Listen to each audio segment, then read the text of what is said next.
السلام علیکم ورحمۃ اللہ وبرکاتہ۔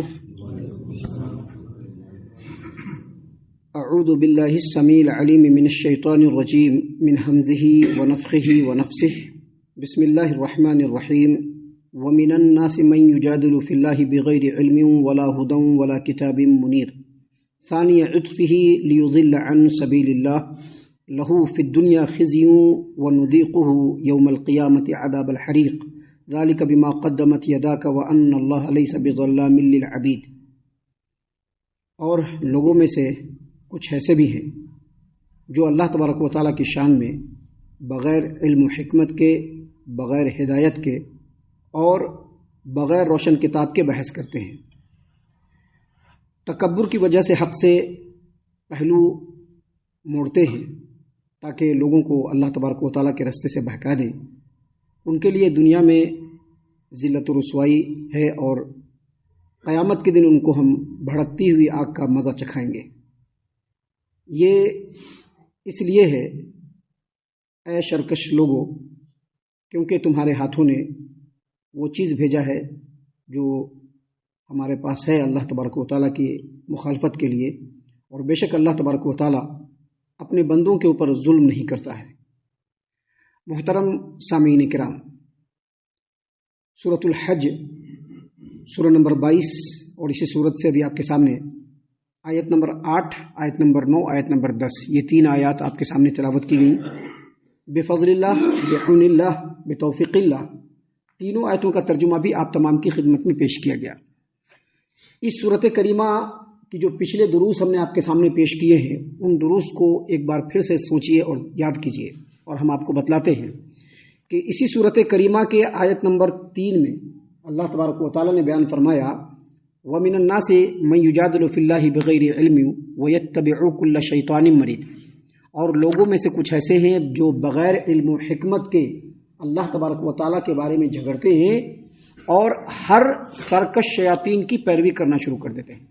آپ کو یاد ہوگا وہاں پر ہم نے یہ بتلایا تھا کہ اللہ تبارک و تعالیٰ کے حکم کے مقابلے میں چاہے کوئی بھی ہو، چاہے مذہبی رہنما ہی کیوں نہ ہو، چاہے وہ قوم و ملت کے ذمہ داران ہی کیوں نہ ہو، اگر وہ اللہ اور اس کے رسول کے حکموں کے خلاف لوگوں کو دعوت دیتے ہیں تو اصل میں وہی شرکش شیاطین ہے۔ شرکش شیاطین سے مراد وہ شیطان اور ابلیس بھی ہے جس نے اللہ تبارک و تعالیٰ کی بارگاہ میں یہ وعدہ کر رکھا ہے کہ انسانوں کو ہر حال میں بہکاؤں گا اور جہنم کا ایندھن بنواؤں گا، وہ شیطان بھی مراد ہے۔ اور انسان کی شکل میں چاہے وہ غیر مذہبی ہو یا مذہبی ہو، جو بھی اللہ اور اس کے رسول کی تعلیمات سے ہٹ کر کے لوگوں کو دوسری تعلیم کی طرف بلاتا ہے وہ بھی شرکش شیاطین ہے۔ یہاں پر جو آیت نمبر 3 ہے جس کے بارے میں ابھی میں گفتگو کر رہا ہوں، یہاں پر اللہ تبارک و تعالیٰ نے ان لوگوں کا ذکر کیا ہے جو بے علم ہوتے ہیں، جو راہ راست سے بھٹکے ہوئے ہوتے ہیں، جو بدعت و خرافات کی طرف لوگ بلا رہے ہیں اس کی طرف بغیر سوچے سمجھے چلنے والے ہوتے ہیں، ایسے لوگوں کا ذکر ہوا تھا سورۃ الحج آیت نمبر 3 میں۔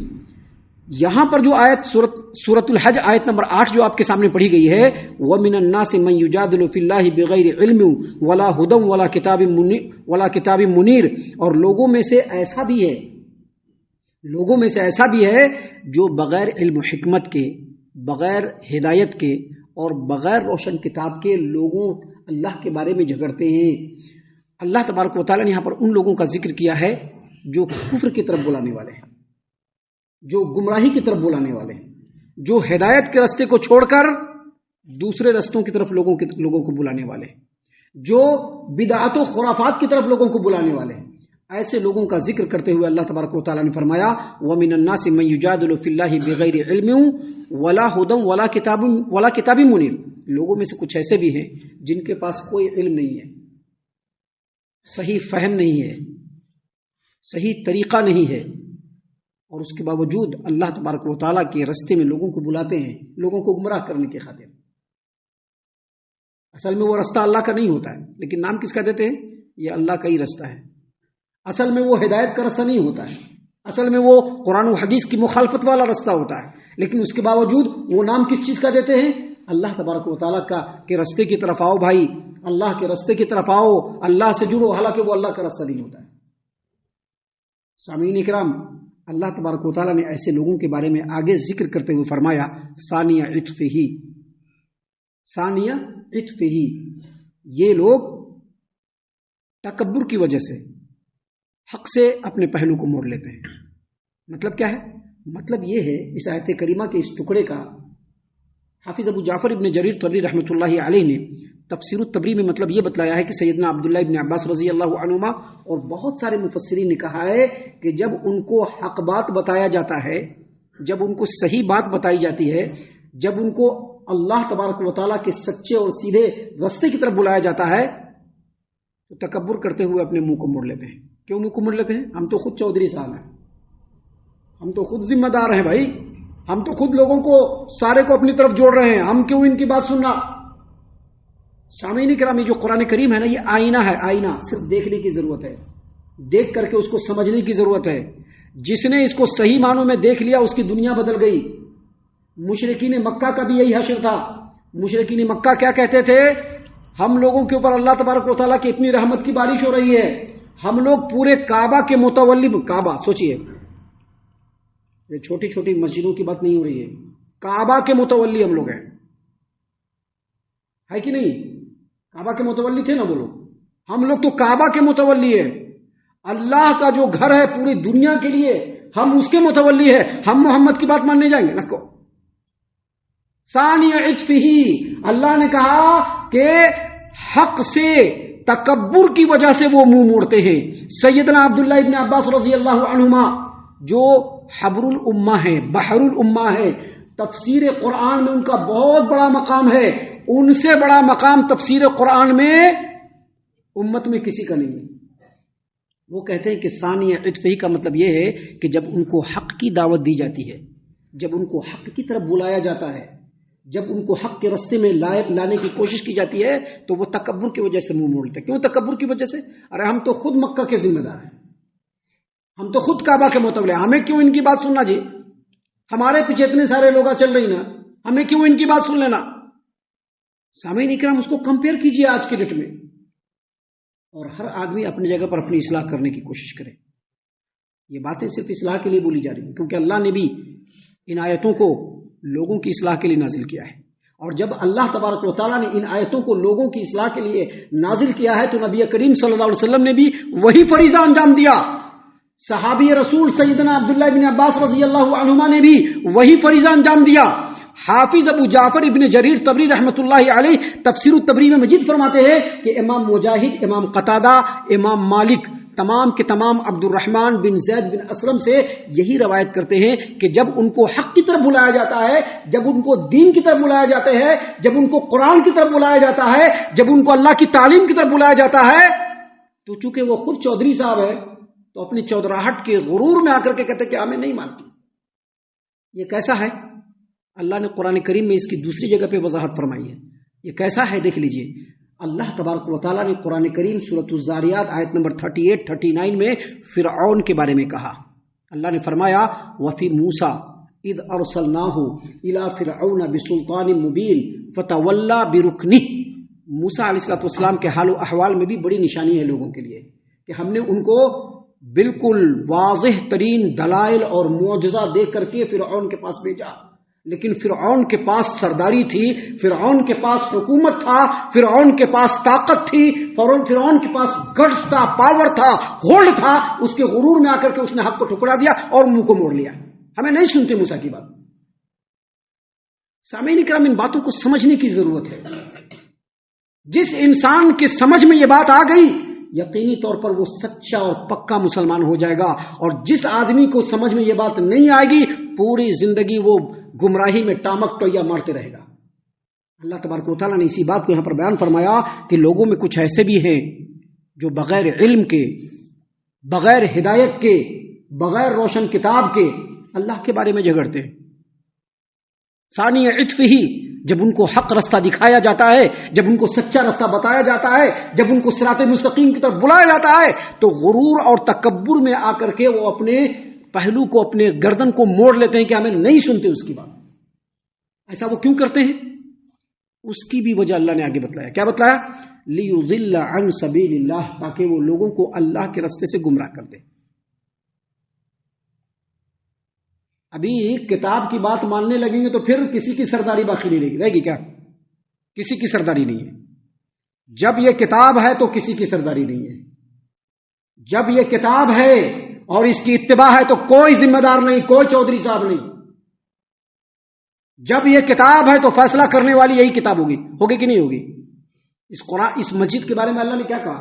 وَأَنَّ الْمَسَاجِدَ لِلَّهِ. مساجد کس کے لیے ہے؟ اللہ کا ہے. فَلَا تَدْعُوا مَعَ اللَّهِ أَحَدًا. جب اللہ کی بات آ جائے تو اللہ کے ساتھ کسی کی بھی بات نہیں چلے گی کیا؟ نہیں چلے گی. یہی چیز چودھری صاحب لوگوں کو کھٹک گیا کہ اگر حق کی بات آ گئی، اگر سچی بات آ گئی تو ہماری جو چودراہٹ ہے وہ ختم ہو جائے گی. پھر لوگ ہماری بات نہیں مانیں گے، قرآن و حدیث کی بات مانیں گے. ہے کہ نہیں؟ ایسا ہے کہ نہیں کہ جب کتاب آ جائے گا تو پھر ہم کو چودھری صاحب نہیں مانیں گے لوگ، پھر لوگ کتاب کو ہی اپنا سردار مانیں گے، پھر نبی کو ہی اپنا سردار مانیں گے، ان کے طریقوں کو ہی پکڑنے کی کوشش کریں گے. لہٰذا ان کو سب سے پہلے ان کو رد کرنا ہے اور پھر لوگوں کو گمراہ کرنا ہے تاکہ ہماری چودراہٹ قائم رہے. آپ جدید مفسرین کی تفسیر کو اٹھا کر کے دیکھ لیجئے، قدیم مفسرین کی تفسیروں کو اٹھا کر کے دیکھ لیجئے، تمام جگہ پر یہی بات آپ کو ملے گی. یہ میں چیلنج کے ساتھ کہتا ہوں.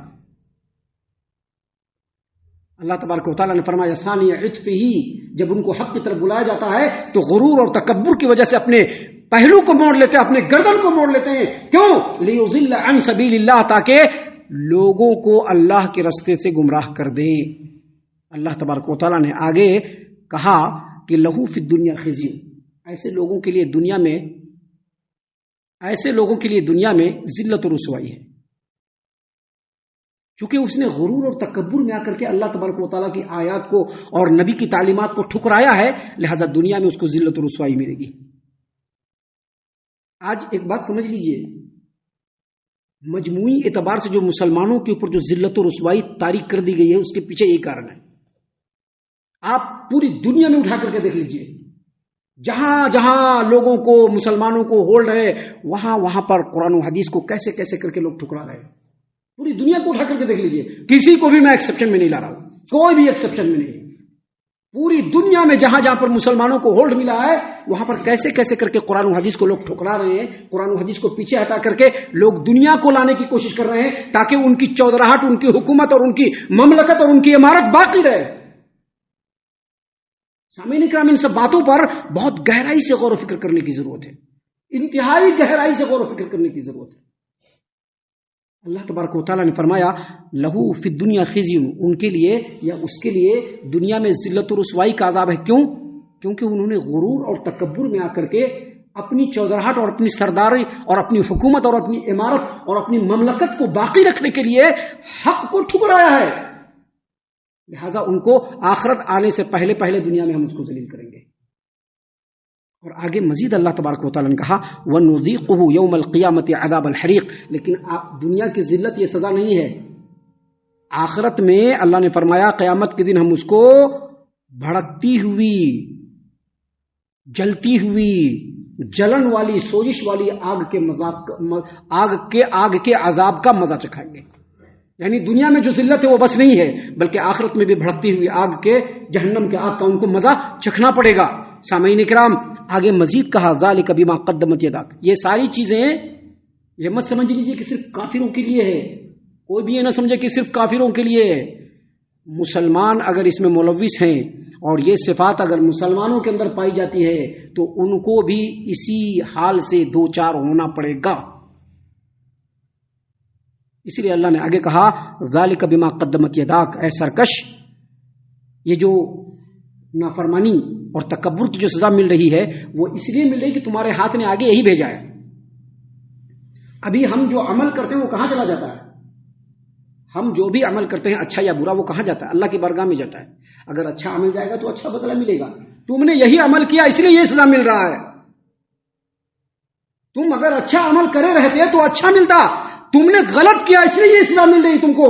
ذالک بما قدمت یداک وان اللہ لیس بظلام للعبید. اور اللہ تبارک و تعالیٰ اپنے بندوں کے اوپر ظلم کرنے والا نہیں، جو جیسا کرنی کرے گا ویسے ہی ان کو پھل ملنے والا ہے. سامعین کرام، اب آگے اللہ تبارک و تعالیٰ نے فرمایا وَإِنْ تَعْجَبْ مِنْ أَمْرِ اللَّهِ فَقُلْ خَيْرٌ. اللہ تبارک و تعالیٰ نے قرآن کریم میں اس بات کو بیان فرما دیا ہے۔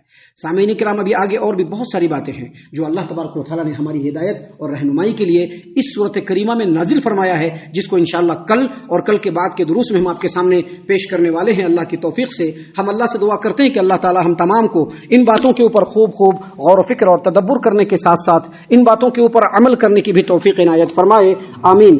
اللہ تعالیٰ ہم تمام کو صحیح معنوں میں پکا سچا مومن مسلمان بنائے، اللہ اور اس کے رسول صلی اللہ علیہ وسلم کی اطاعت و فرما برداری کرنے والا بنائے، صحابہ کرام رضی اللہ عنہم کے طریقے پر چلنے والا بنائے، جنت الفردوس میں جگہ عطا فرمائے۔ اے اللہ ہم تمام کو جہنم سے پناہ دے، اے رب العالمین ہم تمام کو جہنم سے پناہ دے، اے مالک الملک ہم تمام کو جہنم سے پناہ دے، آمین یا رب العالمین۔ وما علینا الا البلاغ المبین۔ تبارك الذي نزل الفرقان على عبده ليكون للعالمين نذيرا